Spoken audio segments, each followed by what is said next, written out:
결혼 전엔 매일 전화하던 아들이었습니다. 퇴근하고 집에 가는 길에 꼭 전화했습니다. 엄마 뭐해? 밥 먹었어? 오늘 회사에서 이런 일 있었어. 별거 아닌 얘기였는데 그게 그렇게 좋았습니다.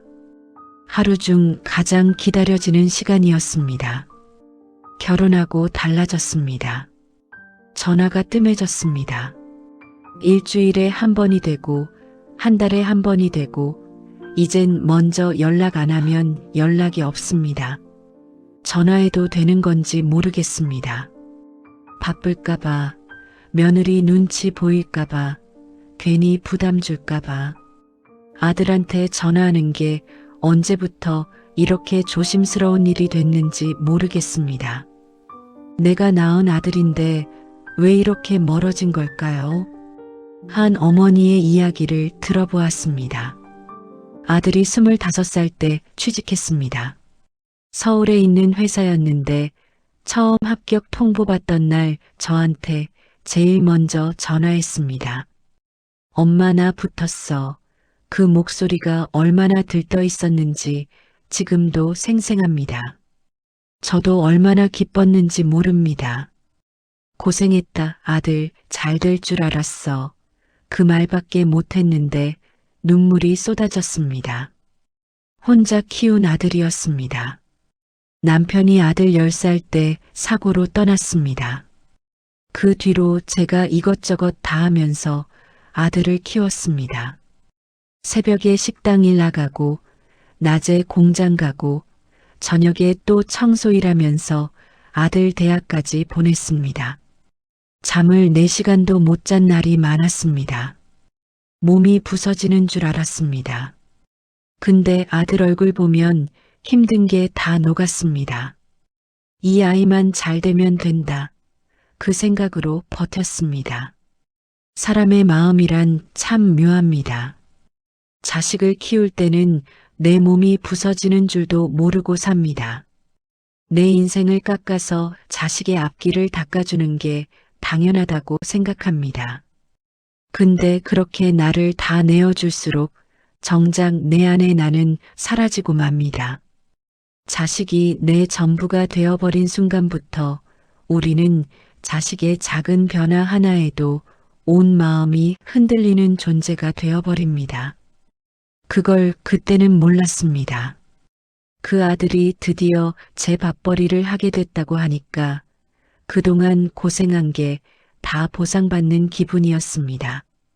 제가 흘린 땀과 눈물이 헛되지 않았구나. 그 생각에 펑펑 울었습니다. 아들도 울었습니다. 엄마 고생 많았어. 이제 내가 잘할게. 그 말에 더 울었습니다. 서울로 올라가고 나서도 아들은 매일 전화했습니다. 퇴근하고 자취방 가는 길에 꼭 전화해서 엄마 뭐해?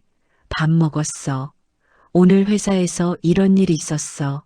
별거 아닌 얘기들을 늘어놓았습니다. 선배가 밥 사줬다.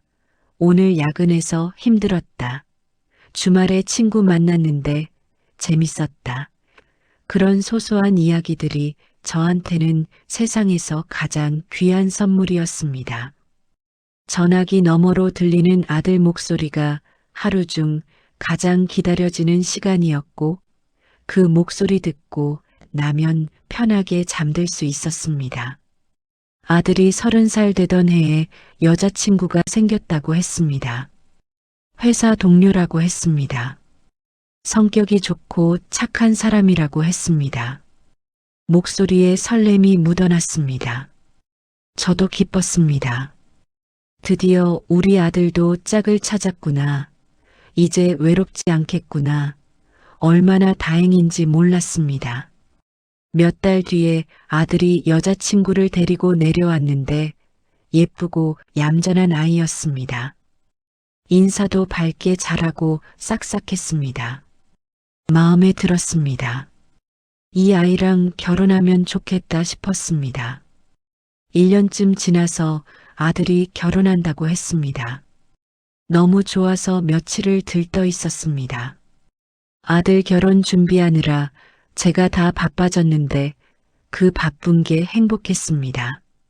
결혼식 날 아들이 예복 입고 서 있는 걸 봤는데 눈물이 왈칵 쏟아졌습니다. 내가 저 아이를 낳았구나. 혼자 힘들게 키웠구나. 이제 저 아이가 한 집안의 가장이 되는구나. 갓난아기 때 제 품에 안겨서 젖물던 아이가 어느새 이렇게 의젓한 남자가 됐다는 게 믿기지 않았습니다. 결혼식 끝나고 아들이 저를 꼭 안아줬습니다. 엄마 고마워. 엄마 덕분이야. 그 한마디에 그동안 힘들었던 게 다 사라졌습니다. 행복하게 잘 살아. 그 말밖에 못했습니다. 그때는 정말 다 잘 될 줄 알았습니다. 아들이 행복하게 살고 저도 가끔 가서 손주도 보고 그런 그림을 그렸습니다. 결혼하고 처음 몇 달은 괜찮았습니다. 전화가 좀 줄긴 했지만 신혼이니까 그러려니 했습니다. 둘이 적응하느라 정신없겠지 이해했습니다. 한 달에 두세 번은 전화가 왔으니까 그걸로 만족했습니다. 근데 시간이 지나면서 점점 더 뜸해졌습니다. 두세 번이 두 번이 되고 두 번이 한 번이 되고 나중엔 제가 먼저 안 하면 연락이 없게 됐습니다. 처음엔 바쁜가 보다 했습니다. 맞벌이를 하니까 둘 다 힘들겠지요. 그렇게 이해하려고 했습니다. 한 달이 지나고 두 달이 지나고 1년이 지나도 똑같았습니다. 그제야 서운해지기 시작했습니다. 한 번은 아들이 보고 싶어서 먼저 전화했습니다. 받는 소리부터 달랐습니다. 엄마 왜 예전 같으면 엄마 전화 왔다고 반가워했을 텐데 이젠 왜 전화했냐는 투였습니다. 가슴이 철렁했습니다. 아니 뭐 별거 아니고 그냥 목소리 들으려고 전화한 거야. 그랬더니 아들이 말했습니다. 나 지금 좀 바빠서 나중에 내가 전화할게. 그러고 끊었습니다. 그 나중에 전화는 일주일이 지나도 오지 않았습니다. 우리는 언제부터 자식 앞에서 눈치를 보게 된 걸까요?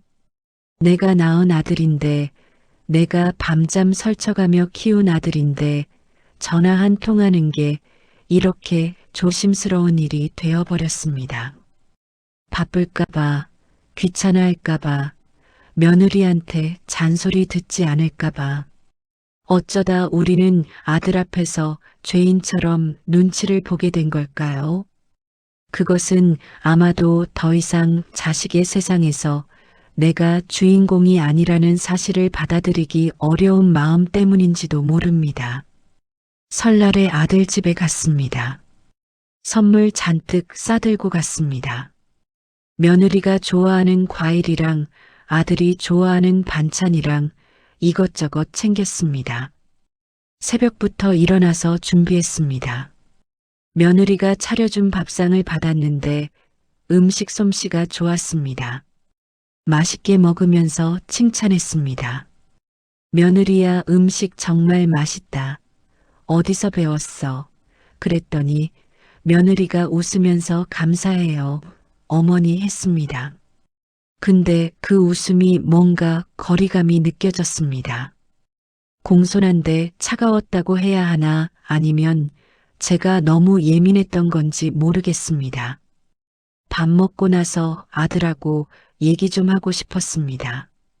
거실에 앉아서 아들아 요즘 회사는 어때 힘들지 않아? 물었더니 아들이 짧게 대답했습니다. 뭐 그냥 그래요. 바쁘긴 한데 괜찮아요. 더 물어보고 싶은 게 많았습니다. 건강은 괜찮은지, 밥은 잘 챙겨 먹는지, 힘든 건 없는지. 근데 며느리가 거실로 나오니까 아들이 갑자기 말을 끊었습니다. 분위기가 어색해졌습니다. 제가 눈치를 챘습니다.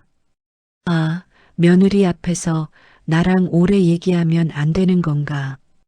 그 생각이 드니까 가슴이 답답했습니다. 그날 집에 오는 길에 눈물이 났습니다. 억울하다기보다 그냥 슬펐습니다. 내가 낳은 아들인데, 내가 혼자 키운 아들인데, 이제 며느리 눈치를 보면서 저한테 말도 제대로 못하는구나. 아들이 나쁜 건 아닙니다. 며느리가 나쁜 것도 아닙니다. 다들 그냥 자기 삶을 사는 거겠지요. 근데 저는 그 삶에서 점점 밀려나는 기분이었습니다. 자식은 부모의 등을 보고 자랍니다. 근데 다 자란 자식은 부모의 등을 뒤로하고 제 갈 길을 갑니다. 부모의 사랑은 내리사랑이라 끝이 없지만 자식의 마음은 늘 앞만 보고 달리기 바쁩니다. 서운한 게 당연합니다. 근데 그 서운함은 내가 준 만큼 돌려받고 싶은 마음이 아닙니다. 그저 내 마음이 아직 그 옛날 아들이 내 품에 안겨있던 그 시간에 멈춰 있기 때문입니다. 아들은 이미 어른이 됐는데 엄마 마음만 그 자리에 남아있는 겁니다. 그 뒤로 전화하기가 더 조심스러워졌습니다. 언제 전화하면 될까? 몇 시에 하면 안 바쁠까? 며느리 있을 때 하면 눈치 보이려나? 저녁 먹을 때 하면 방해되려나? 이런 생각을 하게 됐습니다. 내 아들한테 전화하는 게 언제부터 이렇게 복잡한 계산이 필요한 일이 됐는지 모르겠습니다. 손주가 태어났습니다.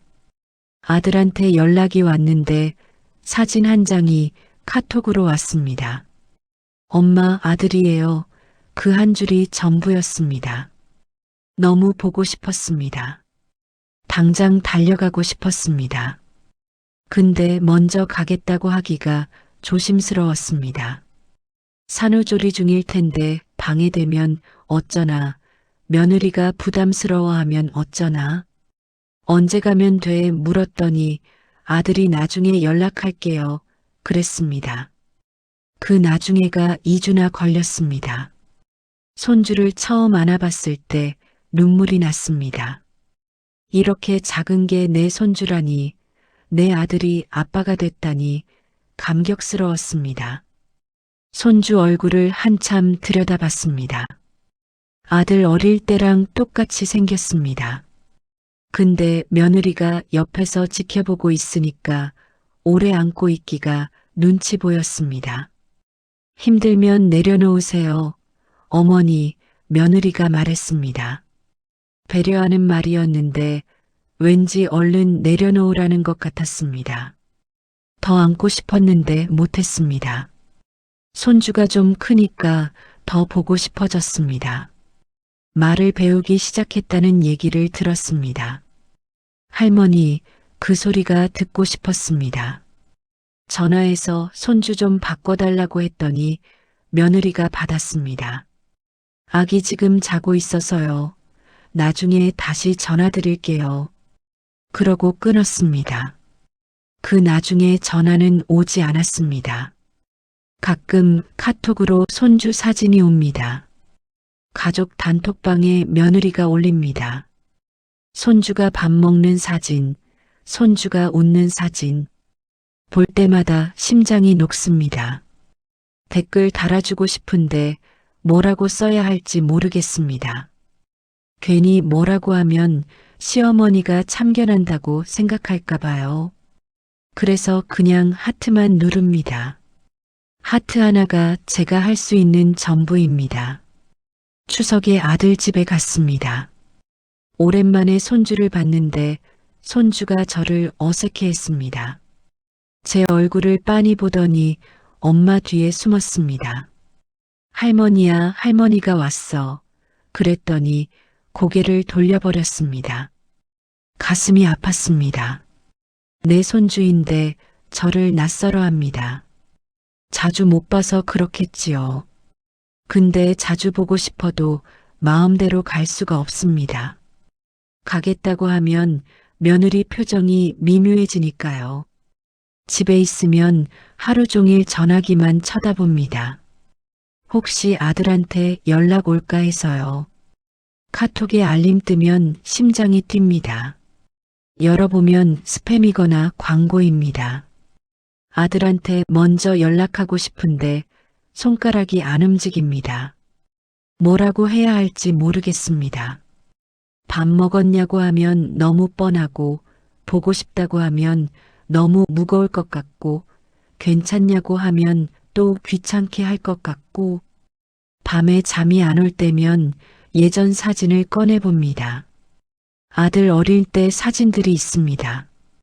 제품에 안겨서 해맑게 웃고 있는 사진, 유치원 입학식 때 손잡고 찍은 사진, 대학 합격하고 기뻐서 저를 번쩍 안아 올리던 사진. 그때 아들은 저한테 말했습니다. 세상에서 엄마가 제일 좋아. 그 말이 아직도 귀에 맴돕니다. 그 아들이 지금 저한테 전화 한 통하기 어려운 사이가 됐습니다. 아들이 나쁜 거 아닙니다. 아들도 아들 나름대로 힘들겠지요. 회사 일에 치이고, 육아에 치이고, 와이프 챙기고, 집안일하고, 정신없이 사느라 저한테까지 신경 쓸 여유가 없는 거겠지요. 이해합니다. 저도 아들 키울 때 친정 엄마한테 자주 연락 못 드렸으니까요. 그때 우리 엄마도 이런 마음이셨겠구나. 이제야 알겠습니다. 근데 가끔은 너무 서운합니다. 내가 안 키웠으면 지금 저 아이가 있기나 했을까, 그런 생각이 들 때가 있습니다. 그러다가 그런 생각하는 제가 또 싫어집니다. 은혜 갚으라고 키운 거 아닌데, 보상받으려고 고생한 거 아닌데, 왜 자꾸 서운할까요? 어제 아들한테 전화가 왔습니다. 아들이 먼저 전화한 게 얼마 만인지 모릅니다. 받았더니 아들이 말했습니다. 엄마, 다음 달에 애기 돌잔치 하는데 올 수 있어요? 당연히 가야지 그랬습니다. 그랬더니 아들이 말했습니다. 아, 근데 엄마, 너무 일찍 오지 마요. 준비하느라 바쁘거든요. 마음이 찔렸습니다. 일찍 가서 도와주려고 했는데 오히려 방해가 되는 거구나. 알았어, 그랬습니다. 전화 끊고 한참 앉아 있었습니다. 손주 돌잔치에 가는 게 이렇게 눈치 보이는 일이 됐습니다. 내 아들 아이의 첫 번째 생일인데 제가 가도 되는지 허락을 받아야 합니다. 웃기기도 하고 슬프기도 합니다. 창밖을 보니 해가 지고 있었습니다. 예전엔 이런 노을 보면 아들한테 전화했습니다. 아들아, 지금 하늘 봐, 노을 예쁘다. 그러면 아들이 어디 보자, 진짜네 하면서 같이 봤습니다. 지금은 안 합니다. 전화하면 바쁘다고 할 것 같아서요. 오늘도 아들한테 전화 한 통 못했습니다. 내일은 해볼까요? 아들아, 별일 없지. 그 한마디 해볼까요? 근데 내일도 못할 것 같습니다. 이 이야기를 듣고 계신 어머니들, 혹시 지금 아들 전화번호를 바라보며 잠 못 이루고 계신가요? 너무 속상해하지 마세요.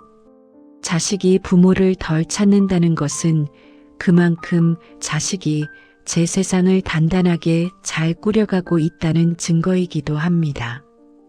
이제는 자식에게 쏟았던 그 극진한 마음을 평생 고생하며 살아온 당신 자신에게 돌려주세요.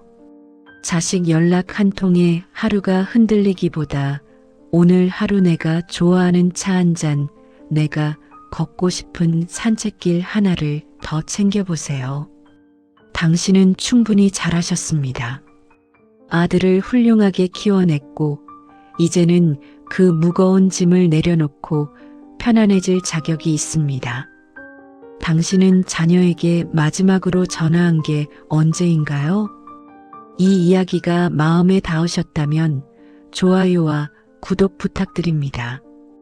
이 영상 보시고 부모님께 전화하신 분 댓글로 알려주세요.